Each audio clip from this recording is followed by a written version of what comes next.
Hi all, this is Abhay from Propwise. 2024-ൽ CUET PG, IIT JAM, TISNET മുതലായ PG entrance exam target ചെയ്ത് prepare ചെയ്യാൻ ആഗ്രഹിക്കുന്ന ആളുകൾക്കായി പ്രൊപ്പോയ്സ് സംഘടിപ്പിക്കുന്ന free online workshop. കൂടുതൽ വിവരങ്ങൾക്കായി താഴെ കൊടുത്തിരിക്കുന്ന ഡിസ്ക്രിപ്ഷൻ ചെക്ക് ചെയ്യുക. ഡിസ്ക്രിപ്ഷനിൽ കൊടുത്തിരിക്കുന്ന ഫോം ഫില്ല് ചെയ്ത് എത്രയും പെട്ടെന്ന് രജിസ്റ്റർ ചെയ്യുക.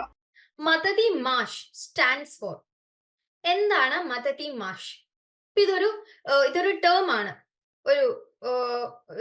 ഒരു സംഭവത്തെ സൂചിപ്പിക്കുന്ന ടേം ആണ്. ഇതുപോലെ മെഡീവൽ പീരീഡിലും ഏൻഷ്യൻ പീരീഡിലൊക്കെ ആയാലും ധാരാളം ടേമുകളും അതിന്റെ മീനിങ്ങും നമുക്ക് ക്വസ്റ്റ്യൻ ആയിട്ട് വരാവുന്നതാണ്. അപ്പൊ ഇവിടെ നമ്മളോട് ചോദിച്ചിട്ടുള്ളത് മദതി മാഷ് ആണ്. മദതി മാഷ് എന്താണ്? Option 1 inheritance, option 2 revenue, option 3 aid for subsistence and option 4 petty burdens. അപ്പോൾ മദതി മാഷ്, മദത് എന്താണ്? സഹായം എന്നുള്ള ഒരു ഹിന്ദി വാക്കൊക്കെ ആയിട്ട് നമുക്ക് എന്താണ് റിലേറ്റ് ചെയ്യാവുന്നതാണല്ലേ മദത്. അപ്പോൾ എന്താണ് ഒരു സഹായം എന്നൊക്കെ പറയുമ്പോൾ അതിനോട് കുറച്ചുകൂടി റിലേറ്റ് ചെയ്യാവുന്ന ഒരു ടേം എന്ന് പറയുന്നതിൽ ഓപ്ഷൻ 3 ആണ്, എയ്ഡ് ഫോർ സബ്സിസ്റ്റൻസ്. അപ്പോൾ അതന്നെയാണ് ആൻസർ വരുന്നത്.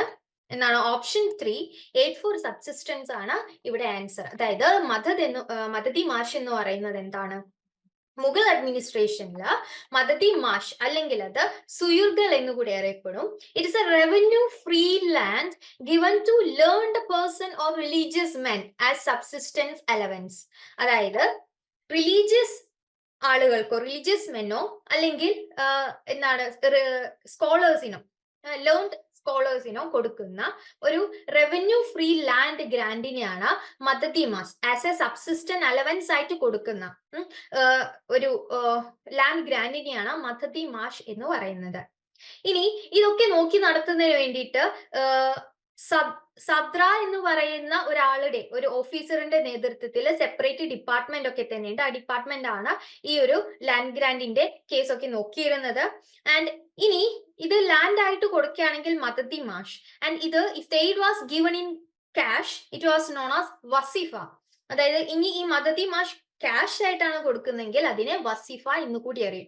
ഇതുപോലെ ധാരാളം എന്താണ് ലാൻഡ് ഗ്രാൻഡ്സുകളൊക്കെ മെഡീവൽ ഇന്ത്യയിൽ പ്രത്യേകിച്ചും ഈ ഡൽഹി സൽത്തനേറ്റിന്റെയും മുഗൾ പീരീഡിന്റെയും സമയത്ത് ലാൻഡ് ഗ്രാൻഡുകളും ലാൻഡ് ടൈപ്പുകളൊക്കെ നമ്മൾ പഠിക്കുന്നുണ്ട്. അപ്പോൾ എന്താണ് മൻസബ്ദാരി, സെമീൻദാരി, ജാഗിർദാരി സിസ്റ്റം, അങ്ങനെ അതുപോലെ ഇനാം എന്തൊക്കെയാണ്, അങ്ങനെ ധാരാളം ലാൻഡ് റിലേറ്റഡ് ടേമുകളൊക്കെ അറിഞ്ഞു വെക്കാനായിട്ട് ശ്രമിക്കുക. ആൻഡ് ഇവിടെ നമ്മളോട് ചോദിച്ചിട്ടുള്ളത് മദതി മാഷ് ആണ്. മദതി മാഷ് എന്ന് വെച്ചാൽ എന്താണ്? അതൊരു സബ്സിസ്റ്റൻസ് അലവൻസ് ആണ്. ഓക്കെ, അടുത്ത ക്വസ്റ്റ്യനിലേക്ക് പോവാം. Arrange the following in chronological order. അപ്പൊ ഒരു ക്രോണോളജി ഓർഡറിൽ ആക്കാനാണ് ഇവിടെ കൊടുത്തിട്ടുള്ളത്. അപ്പൊ കൃത്യമായിട്ടും വർഷം അറിയണം. അറ്റ്ലീസ്റ്റ് നമ്മൾ ഈ ഇൻസിഡൻസ് നടന്ന ഓർഡർ എങ്കിലും അറിയണം. അതായത് നമ്മൾ ഹിസ്റ്ററിയിൽ എപ്പോഴും പഠിക്കുന്നത് ക്രോണോളജിക്കൽ ഓർഡറിലാണ് ഇൻസിഡൻസ് പഠിക്കുന്നത്. അപ്പോൾ അറ്റ്ലീസ്റ്റ് ആ ഒരു ഏതൊക്കെ ഏരിയ, ഏതൊക്കെ പീരീഡ്, ഏത് ആദ്യം എന്നുള്ള രീതിയിലെങ്കിലും കറക്റ്റ് എക്സാക്ട് ഡേറ്റും ഇയർ അറിഞ്ഞില്ലെങ്കിലും അങ്ങനെ ഒരു ഓർഡർ എങ്കിലും നമുക്ക് അറിഞ്ഞാൽ കൃത്യമായിട്ട് ചെയ്യാവുന്ന ഒരു ഏരിയ ആണ് ക്രോണോളജി എന്ന് പറയുന്നത്. അപ്പൊ ക്രോണോളജിക്കൽ ഓർഡർ എന്ന് കാണുമ്പോൾ തന്നെ നമുക്ക് പേടിക്കേണ്ട ആവശ്യമില്ല. ജസ്റ്റ് നമുക്ക് ഇൻസിഡൻസിന്റെ ആ ഒരു ഓർഡർ അറിഞ്ഞാൽ മതി. ഓക്കെ, അപ്പോൾ visit of Chinese pilgrim Fahien, Gupta gained power, end of Kushana power in North India, end of Skandagupta's reign, Hunas occupied eastern Malwa. അപ്പോൾ ഇത് ഏത് ഏരിയയിൽ നിന്നാണ് ചോദിച്ചിട്ടുള്ളത്? ഏൻഷ്യൻ പീരീഡിലാണ്. അതായത് ഗുപ്താസിന്റെയും കുഷാന പവേഴ്സിന്റെ ഒക്കെ സമയത്ത് ഒരു ഏരിയ ആണ് ഇവിടെ ചോദിച്ചിട്ടുള്ളത്. അപ്പോൾ ഇതിൽ ഏത് ആദ്യം നടന്നു എന്നറിയണമെങ്കിൽ ഏതായിരിക്കും? നമ്മൾ ഓപ്ഷൻസ് നോക്കുകയാണെങ്കിൽ ഏതായിരിക്കും? ഒബ്വിയസ്ലി ഓപ്ഷൻ സി ആണ് ആദ്യം നടക്കുന്ന ഇൻസിഡന്റ്. അതായത് പോസ്റ്റ് മൗര്യൻ പീരീഡിലാണ് കുഷാന എംപയർ ഒക്കെ അധികാരത്തിലേക്ക് എത്തുന്നത്. ഈ കുഷാന പവറിനൊക്കെ തോൽപ്പിക്കുന്നത് ആരാണ്? ഗുപ്താസ് ആണ്. കുഷാനാസിനൊക്കെ ഏറ്റവും അവസാനം കുഷാനാസിന്റെ എൻഡ് പീരീഡിൽ വന്നിട്ട് ഗുപ്താസ് അവരെ തോൽപ്പിക്കുന്നൊക്കെയുണ്ട്. അപ്പൊ ഈ കുഷാനാസ് ഒക്കെ ഇല്ലാതായതിനു ശേഷമാണ് പിന്നീട് ഗുപ്താസ് അധികാരത്തിലേക്ക് വരുന്നത്. അപ്പോ ഫസ്റ്റ് ഓപ്ഷൻ നമുക്ക് എൻഡ് ഓഫ് കുഷാന പീരീഡ് എടുക്കാം. അപ്പൊ എന്താണ് സി വരുന്ന ഓപ്ഷൻസ് എന്ന് പറയുന്നത് 1, 2 മാത്രമാണ്. അടുത്തത് എന്ത് വരും? ഇവിടെ ബി ആണ്. ബി ഓൾറെഡി അവിടെ ഉണ്ട്. എന്താണ്? Gupta gained power. ഈ രണ്ടിലും ബി ആണ്. അപ്പം ബി ആണ്. അടുത്തത് ഏതായിരിക്കും? അടുത്തത് ഇവിടെ നമുക്ക് വിസിറ്റ് ഓഫ് ചൈനീസ് പിൽഗ്രിം ഫാഹിയൻ ഉണ്ട്, എൻഡ് ഓഫ് സ്കന്ദഗുപ്ത ശ്രീൻ ഉണ്ട്, ഹൂനാസ് ഒക്യുപ്പൈഡ് ഈസ്റ്റേൺ മാൽവ. നോക്കൂ, ഈ സ്കന്ദഗുപ്ത എന്ന് പറയുന്നത് ഈ ഗുപ്ത എംപയറിലെ ലാസ്റ്റ് ഗ്രേറ്റസ്റ്റ് റൂളർ എന്നൊക്കെ പറയാവുന്നതാണ്. അപ്പോൾ ഏകദേശം കുറച്ചധികം സമയം കഴിഞ്ഞിട്ടാണ് സ്കന്ദഗുപ്ത അധികാരത്തിലേക്ക് വരുന്നത്. അപ്പോ അങ്ങനെ നോക്കുകയാണെങ്കിൽ അദ്ദേഹം അധികാരത്തിലേക്ക് വരുന്നതിന് മുമ്പ് തന്നെ എന്താണ്, ചൈനീസ് പിൽഗ്രിം ആയിട്ടുള്ള ഫാഹിയാൻ ഇന്ത്യ സന്ദർശിച്ചിട്ടുണ്ട്. കാരണം അദ്ദേഹം ഇന്ത്യ സന്ദർശിക്കുന്നത് ഏറെക്കുറെ ഏർലി റൂളേഴ്സിന്റെ സമയത്താണ്. അപ്പം അങ്ങനെ വരുമ്പോ സ്കന്ദഗുപ്തക്ക് മുന്നേ ആണ് ഈ ചൈനീസ് പിൽഗ്രിമിന്റെ വരവ് ഉണ്ടാവുന്നത്. അപ്പൊ നമുക്ക് എന്താണ് ഓപ്ഷൻ എ അടുത്തതായി എടുക്കാം. അങ്ങനെയാണെങ്കിൽ ഒബ്വിയസ്ലി നമ്മളുടെ ഉത്തരം എന്താണ്, ഓപ്ഷൻ 1 ആയിട്ട് വരും. ആൻഡ് ഓപ്ഷൻ ഇ ആണ് ലാസ്റ്റ് ആയിട്ട് വരുന്നത്. കാരണം ഇവിടെ നമുക്ക് രണ്ട് ഓപ്ഷനിലും ഓപ്ഷൻ ഇ ഇവിടെ ലാസ്റ്റ് കിടക്കുന്നത് കൊണ്ട് നമുക്ക് അത് കൺസിഡർ ചെയ്യാതെ മറ്റു ഓപ്ഷൻസിനെയാണ് ഓർഡർ ആക്കേണ്ടി വന്നത്. ആൻഡ് എന്താണ്, ഹൂനാസ് ഒക്യുപ്പൈഡ് ഈസ്റ്റേൺ മാൽവ, അതായത് ഗുപ്താസിന്റെ എൻഡോട് കൂടിയാണ് ഹൂനാസ് വരുന്നത്. അപ്പൊ ഗുപ്തന്മാരുടെ തകർച്ചയ്ക്ക് ഒരു കാരണമായിട്ട് പറയാവുന്നതാണ് ഹൂനാസിന്റെ ഇൻവേഷൻ എന്ന് പറയുന്നത്. അപ്പൊ അത് ഒബ്വിയസ്ലി കൂട്ടത്തിൽ ഏറ്റവും അവസാനം നടക്കുന്ന ഇൻസിഡന്റുമാണ്. അപ്പൊ നമ്മളുടെ എന്താണ് ഈ ഒരു ഓർഡർ എന്ന് പറയുന്നത് CBDAE, അതായത് ഫസ്റ്റ് ഓപ്ഷൻ ആണ് ഇവിടത്തെ ആൻസർ. ഓക്കെ, അതായത് end of Kushana power in north India അത് അറൌണ്ട് 230 CE-യിലാണ്. ആൻഡ് ആ ഒരു സമയത്ത്, അതായത് കുഷാന പവർ എൻഡ് ചെയ്യുന്നത് വസുദേവ ഫസ്റ്റ് എന്ന് പറയുന്ന കുഷാന റൂളറിന്റെ സമയത്താണ്. And Gupta gained power about 275 CE. അപ്പോ ഇയർ കണ്ടോ, ശ്രദ്ധിക്കുക, വ്യത്യാസം നോക്കാം. And visit of Chinese pilgrim Fahien during 5th century CE during the reign of Chandragupta second, അതായത് ചന്ദ്രഗുപ്ത സെക്കൻഡ് അല്ലെങ്കിൽ വിക്രമാദിത്യൻ ഭരിക്കുന്ന സമയത്താണ് ഫാഹിയാൻ ഇന്ത്യ സന്ദർശിക്കുന്നത്. 5th century ഓൾമോസ്റ്റ്, അതായത് ചന്ദ്രഗുപ്ത സെക്കൻഡിന്റെ ടൈം പീരീഡ് എന്ന് പറയുമ്പോൾ 375 to 415 CE. ആ ഒരു കാലയളവിലാണ് ചൈനീസ് പിൽഗ്രിം ഫാഹിയാൻ ഇന്ത്യ സന്ദർശിക്കുന്നത്. End of Skandagupta's reign 467 CE, അതായത് last of the great Gupta rulers ആണ് Skandagupta. And Hunas occupied eastern Malwa in 485 CE. Okay, അപ്പൊ നമ്മൾ ഇയർ അറിയില്ലെങ്കിലും എന്താണ് ഇൻസിഡൻസിന്റെ ഓർഡർ നമുക്ക് കണ്ടുപിടിക്കാൻ പറ്റും. ഓക്കെ, നെക്സ്റ്റ് ക്വസ്റ്റ്യൻ നോക്കാം. The most influential doctrine of 6th century BC was.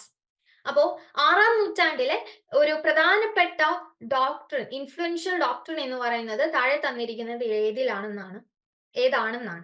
നമുക്ക് ഓപ്ഷൻസ് നോക്കാം. അജീവികാസ്, നിയതി, സർമണ ആൻഡ് സംഘ.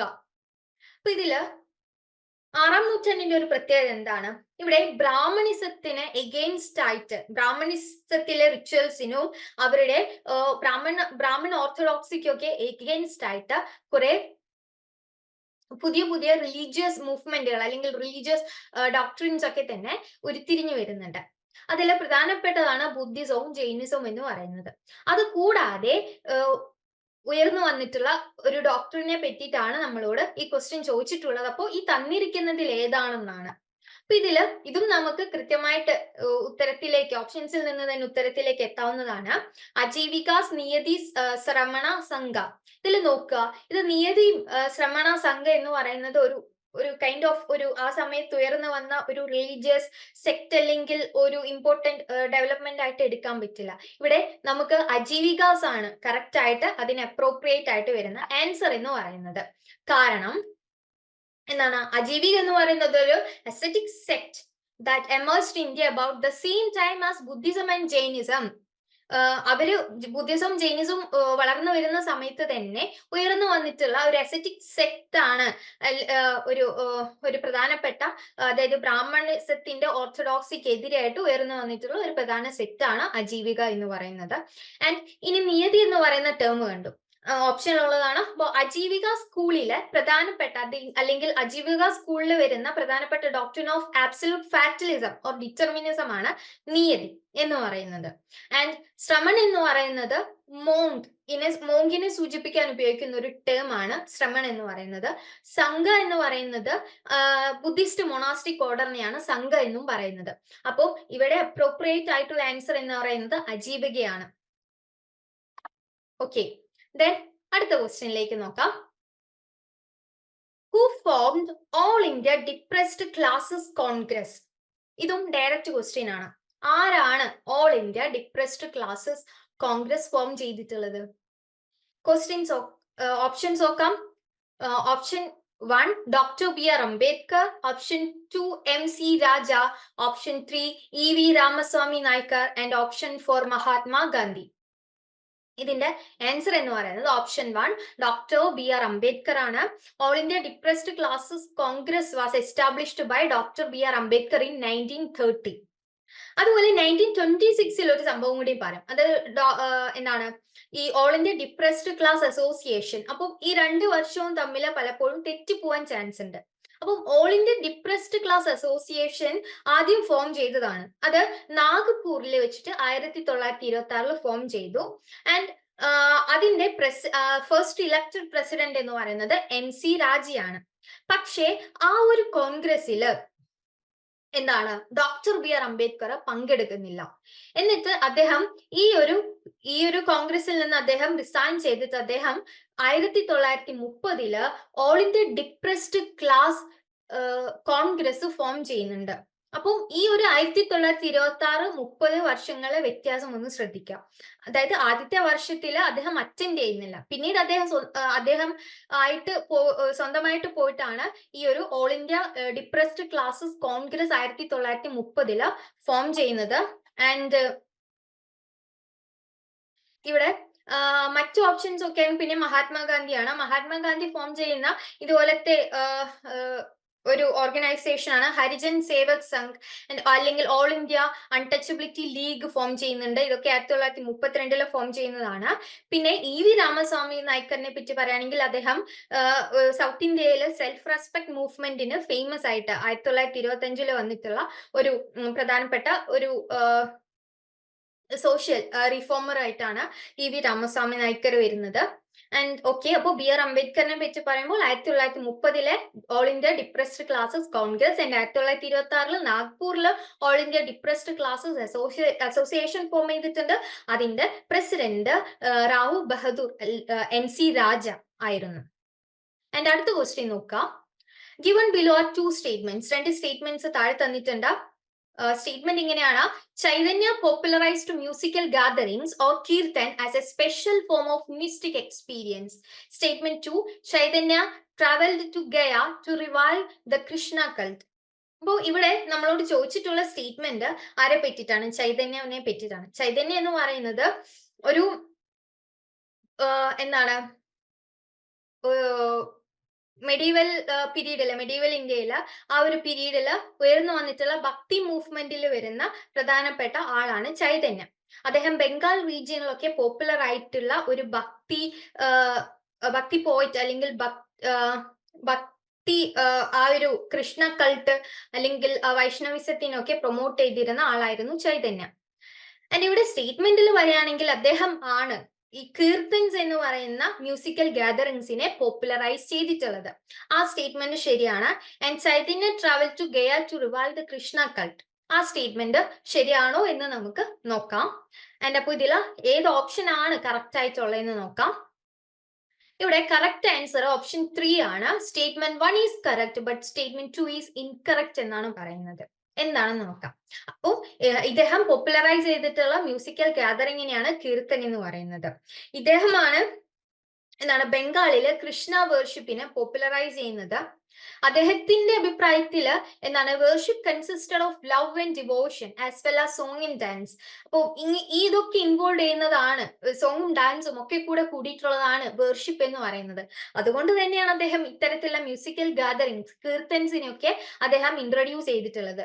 And Chaitanya travel to Gaya to revive the Krishna cult എന്ന് പറയുന്ന സ്റ്റേറ്റ്മെന്റ് ശരിയല്ല. കാരണം ഈ കൃഷ്ണ കൾട്ട് റിവൈവ് ചെയ്യാൻ വേണ്ടിയിട്ടല്ല അദ്ദേഹം ഗയയിലേക്ക് പോകുന്നത്.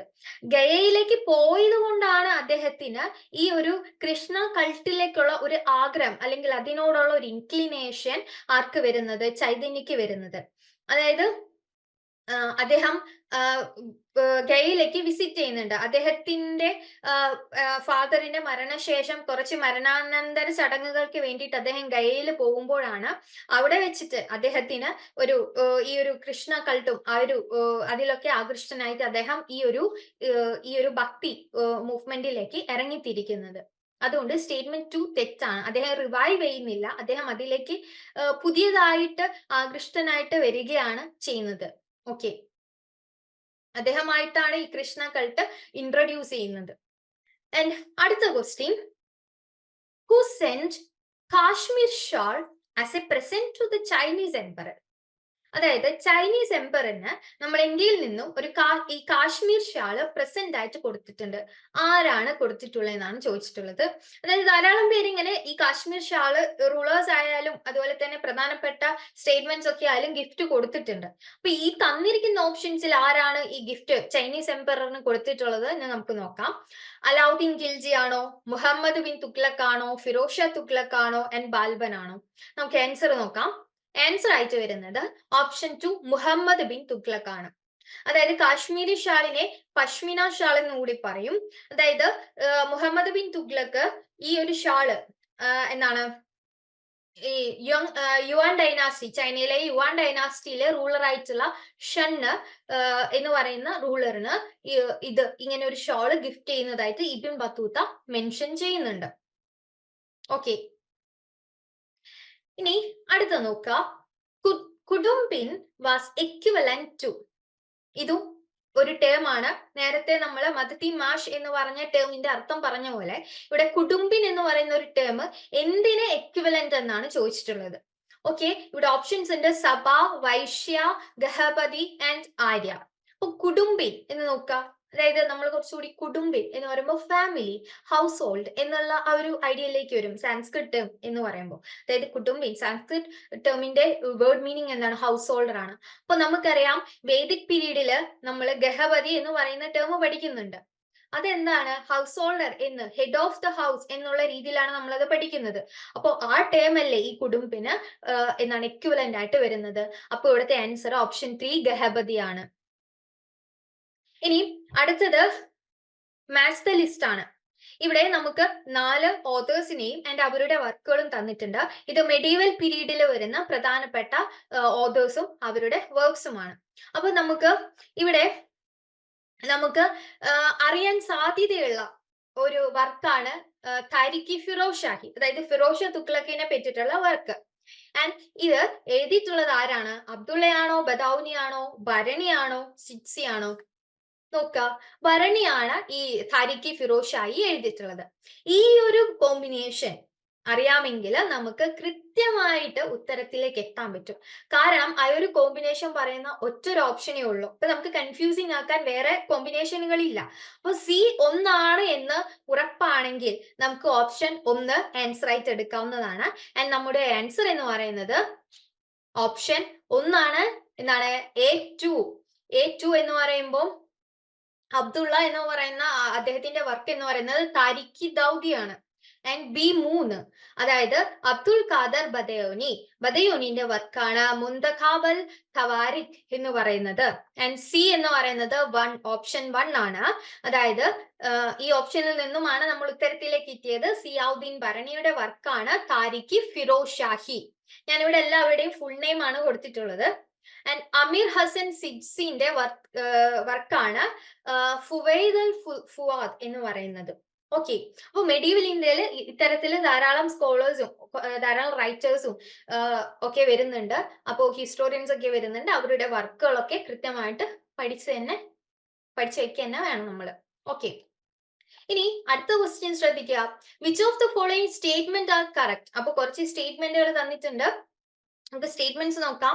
Option A, R.G. Bhandarkar reconstructed the political history of Satavahanas.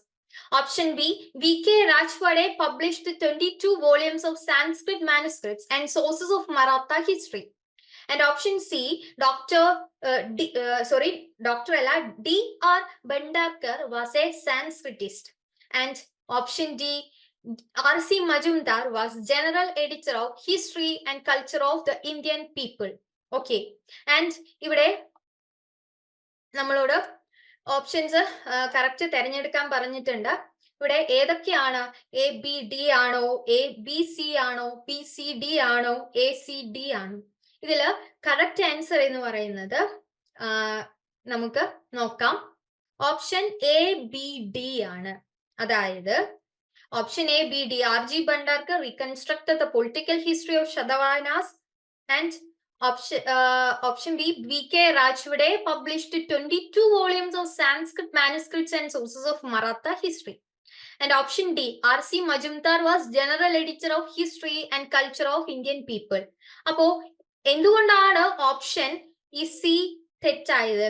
And ഇവിടെ നമുക്ക് അതിന്റെ കറക്റ്റ് എക്സ്പ്ലനേഷൻ നോക്കാം. അതായത് ഡോക്ടർ ഭണ്ഡാർക്കർ എന്ന് പറയുന്നത് സാൻസ്ക്രിറ്റിസ്റ്റ് ആണ് പറഞ്ഞിട്ടുള്ളത്. അദ്ദേഹം സാൻസ്ക്രിറ്റിസ്റ്റ് അല്ല, മറിച്ച് അദ്ദേഹം എന്താണ്, ആർക്കിയോളജിസ്റ്റ് ആൻഡ് എപ്പിഗ്രാഫിസ്റ്റ് ആണ്. ഓക്കെ, അദ്ദേഹം ASIലൊക്കെ വർക്ക് ചെയ്തിട്ടുണ്ട്. അപ്പോൾ ഈ ഒരു സ്റ്റേറ്റ്മെന്റ് അതുകൊണ്ടാണ് തെറ്റാനായിട്ട് കാരണം. ബാക്കി സ്റ്റേറ്റ്മെന്റുകൾ നമുക്ക് ശരിയാണ്. എന്താണ്, ഈ R.G. ഭണ്ഡാർക്കർ എന്താണ് പൊളിറ്റിക്കൽ ഹിസ്റ്ററി ഓഫ് ശതവാഹനാസിനെ പറ്റിയിട്ട് റീകൺസ്ട്രക്ട് ചെയ്തിട്ടുണ്ട്. അത് R.S. Sharma, historian R.S. Sharma അതിനെ പറ്റി മെൻഷൻ ചെയ്യുന്നുണ്ട്. ആൻഡ് അദ്ദേഹത്തിന്റെ വർക്കുകൾ ഇവിടെ കൊടുത്തിട്ടുണ്ട്. And V.K. രാജ്വാഡേനെ പറ്റി പറയുകയാണെങ്കിൽ അദ്ദേഹം മഹാരാഷ്ട്ര ഈ മറാത്ത ഹിസ്റ്ററിക്ക് വേണ്ടിയിട്ട് അതിന്റെ പഠനത്തിനൊക്കെ ധാരാളം കോൺട്രിബ്യൂട്ട് ചെയ്തിട്ടുണ്ട്. അദ്ദേഹത്തിന്റെ വർക്ക് ഇവിടെ കൊടുത്തിട്ടുണ്ട്. And R.C. മജുംദാറിന്റെ വർക്കാണ് history and culture of Indian people എന്ന് പറയുന്നത്. ഓക്കെ, ആൻഡ് അടുത്ത ക്വസ്റ്റ്യൻ നോക്കാം. Identify the correct statement. ഇതും സ്റ്റേറ്റ്മെന്റുകൾ കറക്റ്റ് ആയിട്ടുള്ളത് തിരഞ്ഞെടുക്കാനാണ്. East India company was founded by a royal charter in 1600. It was not given monopoly of all trade. The company formally started trading in India after setting the scores with the Portuguese, and it was a joint stock company of London merchants. ഇതില് ശരിയായിട്ടുള്ള പ്രസ്താവനകൾ ഏതാണ്? അപ്പൊ ഇതിൽ ഒന്ന് തെറ്റാണ്. കാരണം 3 options ആണ് ഇവിടെ ഈ ഒരു സെറ്റ് ഓഫ് ഇതിൽ വരുന്നത്. അപ്പൊ ഏതോ ഒന്ന് തെറ്റാണ്. അപ്പൊ നമുക്ക് ഏറ്റവും കൂടുതൽ അറിയാവുന്ന ഒരു സ്റ്റേറ്റ്മെന്റ് അല്ലെങ്കിൽ ഉണ്ടാവുമോ എന്ന് നോക്കാം. ഇവിടെ നോക്കുക, East India company was founded by a royal charter in 1600. ആ സ്റ്റേറ്റ്മെന്റ് ശരിയല്ലേ? അതെ, അതായത് 1600 ഒരു റോയൽ ചാർട്ടർ പ്രകാരമാണ് ഈസ്റ്റ് ഇന്ത്യ കമ്പനി ഫൗണ്ട് ചെയ്യുന്നത്. അതായത് എ എന്ന് പറയുന്ന ഓപ്ഷൻ ശരിയാണ്. അപ്പം എ എടുക്കുമ്പോൾ ഇവിടെ നമുക്ക് ആകെ എലിമിനേറ്റ് ചെയ്യാവുന്നത് ഈ രണ്ടാമത്തെ ഓപ്ഷൻ മാത്രമേ ഉള്ളൂ. പിന്നെ നോക്കുക, എന്താണ്, it was A joint stock company of London merchants. ഈ ലാസ്റ്റത്തെ ഓപ്ഷനും നമുക്ക് അറിയാൻ സാധ്യതയുള്ളതാണ്. കാരണം ലണ്ടൻ മെർച്ചന്റ്സിന്റെ ഒരു ജോയിന്റ് സ്റ്റോക്ക് കമ്പനിയാണ് ഈ ഈസ്റ്റ് ഇന്ത്യ കമ്പനി എന്ന് പറയുന്നത്. അപ്പൊ ഡിയും നോക്കാം. അങ്ങനെയെങ്കിൽ എയും ഡിയും വരുന്ന 2 ഓപ്ഷൻസ് നമുക്ക് കിട്ടും, 1ഉം 3ഉം. ഇനി ഇതില് ഏതാണ് കറക്റ്റ്, ഇതില് ഏതായിട്ടാണ് വരുന്നതെന്ന് നോക്കാം. ആൻഡ് ബി നോക്കാം. It was not given monopoly of all trade. It was not given. ആ സ്റ്റേറ്റ്മെന്റ് ശരിയാണോ? അല്ല. കാരണം it was given monopoly of all trade. കാരണം ഈസ്റ്റ് ഇന്ത്യ കമ്പനിക്ക് ട്രേഡില് മോണോപോളി കൊടുത്തിരുന്നു. അപ്പോൾ ആ ഒരു സ്റ്റേറ്റ്മെന്റ് തെറ്റാണ്. ആൻഡ് അപ്പോൾ ഒബ്വിയസ്ലി സി എന്ന് പറയുന്ന സ്റ്റേറ്റ്മെന്റ് ശരിയാണ്. കാരണം the company formally started trading in India after settling scores with പോർച്ചുഗീസുമായിട്ടാണ് ഈസ്റ്റ് ഇന്ത്യ കമ്പനിക്ക് ആദ്യം എതിർത്ത് നിൽക്കേണ്ടി വരുന്നത്. അപ്പോൾ പോർച്ചുഗീസുകാരുമായിട്ടുള്ള പ്രശ്നങ്ങളൊക്കെ സോൾവ് ചെയ്തിട്ടാണ് ഇവിടെ ഒരു ഇന്ത്യയിൽ ട്രേഡിംഗ് ഇവർ ആരംഭിക്കുന്നത്. അപ്പോൾ നമ്മുടെ ആൻസർ എന്ന് പറയുന്നത് എന്താണ്? ACD ആണ്. ഓപ്ഷൻ 3 ആണ് ഇവിടെ കറക്റ്റ് ആൻസർ ആയിട്ട് വരുന്നത്. ആൻഡ് എന്താണ്, അതായത് it was not given monopoly of all trade. ആ സ്റ്റേറ്റ്മെന്റ് തെറ്റാണ്. It was given monopoly of trade. And എന്താണ്, നമുക്കറിയാം ഈ ഒരു മോണോപോളി എന്ന് പറയുന്നത് എൻഡ് ചെയ്യുന്നുണ്ട് പിന്നീട്. അത് എപ്പോഴാണ് എന്ന് വെച്ചാല് ചാർട്ടർ ആക്ട് ഓഫ് 1813 പ്രകാരമാണ് കമ്പനിയുടെ കൊമേഴ്ഷ്യൽ മോണോപോളി അവസാനിപ്പിക്കുന്നത്. Except for trading tea and trade with China. അതായത് ചൈനയുമായിട്ടുള്ള ചൈനയുമായിട്ടുള്ള ട്രേഡും ആൻഡ് ടീയിലെ ട്രേഡിന്റെ മോണോപോളി ഒഴികെ ബാക്കി എല്ലാ മോണോപോളിയും ഈസ്റ്റ് ഇന്ത്യ കമ്പനീന്റെ അവസാനിപ്പിക്കുന്നുണ്ട് ചാർട്ടർ ആക്ട് ഓഫ് 1813 പ്രകാരം. ബട്ട് അത്രയും നാളും ഈ ഈസ്റ്റ് ഇന്ത്യ കമ്പനി തുടങ്ങുന്ന സമയത്തൊക്കെ തന്നെ അവർക്ക് ട്രേഡ് മോണോപോളി ഉണ്ടായിരുന്നു. ഓക്കെ.